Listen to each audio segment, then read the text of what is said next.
Agora a gente começa a nossa entrevista a falar do medo de dirigir com Rosana Souza, nossa convidada, instrutora de trânsito. Rosana, alegria te receber aqui, obrigada por ter vindo. Eu que agradeço a oportunidade, Denise, é um prazer estar aqui com você mais uma vez, falando de um assunto tão pertinente quanto, não vou nem só dizer o medo de dirigir, mas os sonhos das pessoas, né?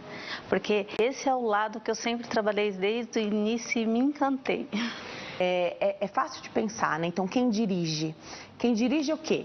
Independente, né? Então, dirigir o carro, dirigir a própria vida, né? Então, a gente sabe que são várias coisas que estão ali por trás do simples ato de dirigir. Então, quando você era menor de idade, você também, Rosana, você não tinha o sonho de dirigir? A gente queria fazer 18 anos, cara, para poder tirar carta, né? Então, traz essa coisa do frescor também, dessa jovialidade, a juventude, né? Do querer, então, esse desafio, você vai lá, faz as aulas, faz a prova, são etapas que você vai cumprindo, né? São vários fatores. E aí, quando a gente se depara, muitas vezes, com alguém que tem o medo de dirigir, mas que não apresenta necessariamente, ou até já trabalhou fatores psicológicos, mas segue tendo medo. Então, duas áreas, se a gente pudesse separar, não tem muito uma divisão, mas a gente vai trabalhar hoje com esse lado aqui que eu vou contar. A parte psicológica, né? Então, de repente, outras situações bloqueiam a pessoa de pegar o carro ali e dirigir. Hoje a gente não vai falar dessa parte, mas pessoas que continuam tendo, mesmo já tendo trabalhado, às vezes a questão psicológica, tem medo de dirigir, não consegue encontrar uma causa para não conseguir ali pegar o carro e muitas vezes habilitadas, pessoas que podem dirigir. Às vezes tem à disposição o veículo, mas não conseguem, têm o medo de dirigir. É com esse público que você trabalha, né? Exatamente. O que acontece? Quando eu me formei há 5 anos atrás, eu percebi a dificuldade que as pessoas habilitadas tinham e ingressei nessa aventura, para mim é uma aventura, pensando que realmente seria algo mais simples. Mas de fato é um pouco mais complicado. Porque quando se trabalha com o lado técnico, que são os pontos principais da direção veicular, é o que dificulta o aprendizado, o entendimento. A autoescola atualmente abrange um público apenas. E qual é esse público? É o público que aprende na prática diretamente no carro. Eu vou explicar melhor para vocês entenderem. Eu vou lá, faço a parte da legislação, nessa parte que eu estou na sala de aula, estou aprendendo um determinado ponto. Quando eu vou para o carro, é lá que eu aprendo todo o restante da prática. E aí que entra toda a dificuldade, porque muitos alunos não conseguem assimilar todas as informações que ele está ali com o instrutor no carro e o tempo vai passando. O instrutor acaba tendo uma pressão maior porque ele também, além de tempo, o aluno não entendeu, ele visualiza que não entendeu, mas não consegue atuar mais naquele momento. O aluno termina as 20 aulas, consegue talvez até passar na prova, porque é um percurso limitado ali, fácil. Controlado, você já sabe o que vai ter, né? Na verdade, não tem nenhuma surpresa no percurso e no que é exigido para você ganhar a sua habilitação, né? Exatamente. E aí o aluno pensa: bom, eu vou aprender a decorar aqui o percurso, que é de uma certa forma fácil. Quando eu sair, eu pego o carro e me viro, mas aqui é muito pior. Não é assim, é verdade. E aí que entra o método M4P, que eu trabalhei desde o início para desenvolver esse método. Você desenvolveu esse método? Desenvolvi o método chama M4P, a teoria da prática veicular. É um treinamento individualizado, porque eu treino alunos no carro dos alunos. São alunos que já são habilitados. Então, quando eu vou até esse aluno, eu me certifico. Se alguém for perguntar qual é o segredo de tanto aluno que consegue perder o medo de dirigir, na verdade não tem um segredo. O que tem é uma informação agregada com a prática. O que falta no tempo da autoescola é essa informação vir antes de levar esse aluno para a prática. Já que na prática não tem tempo hábil para explicar tudo que o aluno precisa entender, explica-se antes. fala para ele dos 4 pontos mais importantes do carro antes. Porque se isso acontecer, aí você vai estar atendendo outro público que está atrás da CNH. Um público aprende na raça, aprende na loucura, aprende arriscando, aprende fazendo e de tanto errar, às vezes acerta, alguns não. Alguns não assimilam a informação, não entendem como funciona o carro. E aí a falta de entendimento faz com que eles patinem nos erros e no final das contas engaveta a CNH porque não consegue, desiste e de fato pensa, não tem um jeito para mim. Mas na verdade, na minha opinião, Denise, é que as autoescolas deveriam ter um método mais atualizado, mais eficaz, que ensine esses alunos antes de levar eles até o carro para fazer tudo o que eles fazem. Além do tempo ser pouco, o aluno fica nervoso. Muito aluno nunca nem entrou num carro, vai tirar a CNH sem saber de nada. Não sabe ali o que é embreagem, o que é nada. Então está aprendendo pela primeira vez. Envolve emocional. E o Código de Trânsito brasileiro fala, inclusive, para o instrutor prestar essa atenção no aluno para ele não estar emocionalmente abalado. Se a gente notar isso, a gente tem que parar, não deixar o aluno continuar. E é impossível, esse aluno fica nervoso, o instrutor, ele fica com as mãos atadas, porque ele vai fazer o quê? Ele precisa dar aula, o aluno precisa entender. O aluno não está entendendo, está errando. E aquilo gera um processo de, às vezes, muitas reprovas, né? A gente tem aquele... comando duplo.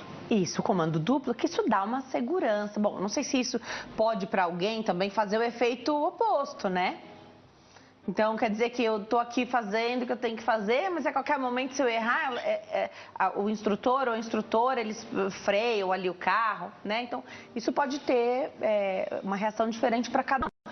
Mas você falou aqui que é no carro do cliente que você atua. Então, o carro do cliente não tem comando duplo, para começar. O carro do cliente não é todo adesivado. Que você pega um carro de autoescola, ou então da formação ali para entregar a CNH, ou até o carro para tire o medo de dirigir, já habilitado, enfim. Também um carro todo adesivado, só não toca a sirene, né? Você sabe que ali tem alguém que não tem a experiência, então, né, ou você sai fora ali rapidamente, ou você fica calmo atrás desse carro, porque você sabe que quem está ali dentro está passando por esse momento, o carro do cliente não. Então, aqui algumas questões. Essas são dúvidas comuns dos seus clientes levarem até você. E outra, pra gente, hoje pelo menos é assim ainda, né? O carro é manual que a gente aprende a dirigir, mas é cada vez mais comum ter carro automático, né? Então, cada vez mais comum, cada vez menos oneroso, né? Então, existe uma diferença, claro, mas cada vez menor também. Às vezes até vale a pena você pega um automático. Você também dá aula no automático, se o carro é automático do teu cliente, se isso tem algum impacto ruim? Dou e bastante. Tá. A pessoa não precisa dirigir o manual, porque ela tem o automático. Mas eu vou te falar uma coisa, que é algo que me deixou assim, pasmada desde o início. Eu não sabia que era tão recorrente a dificuldade com o giro do volante, com as curvas, com a ergonomia. A ergonomia, a amplitude de giro, a forma que pega o volante. Já percebeu aqueles carros que vão muito para a contramão ou fecham muito quase na guia? Isso é amplitude de giro, Denise. Quem não dirige um carro automático, na maioria das vezes, a dificuldade que a pessoa acha quando ela sobe uma guia com o pneu de trás, ou que ela entra na contramão, assim, fazendo uma curva muito aberta, ela fica apavorada e fala, eu não tenho noção de espaço, você não tem amplitude de giro. Você não consegue conciliar o volante, você não sabe pegar o volante, você não sabe manusear o volante. E eu falo sempre nas redes sociais, o volante é o segundo maior comando do carro. Elas se preocupam tanto com subida e embreagem, tem de preocupar mesmo, concordo, mas esquece do volante, que é um ponto que nem ela fica segura e nem quem está dando aula, seja instrutor, por isso muitos não treinam o aluno no carro do aluno, porque gera uma insegurança geral, né? Geral, e da pessoa que está do lado, porque ela... Não tem como você controlar aquilo, né? Não tem comando para você. Então, aí você vai lidar com o seu medo e através da sua, do teu protocolo, a técnica que você, então, criou, para que a pessoa possa se sentir confortável nisso. Daria para dizer em quanto tempo? Claro, eu trabalho com tempo. Que ótimo. 12 aulas. 12 aulas. 12 aulas. 1 hora cada aula. 50 minutos. 50 minutos a aula. É ensinar os 4 pilares mais importantes do carro. E nesses 4 pilares ela vai aprender o principal, porque na minha opinião, a base bem estruturada em qualquer situação, ela cria uma pessoa mais responsável, ela cria uma pessoa consciente do que faz. Se a pessoa vai seguir pelo caminho certo, pelo caminho errado, né, em alta velocidade, ou vai, né, isso é outra questão, mas ela sabe o certo.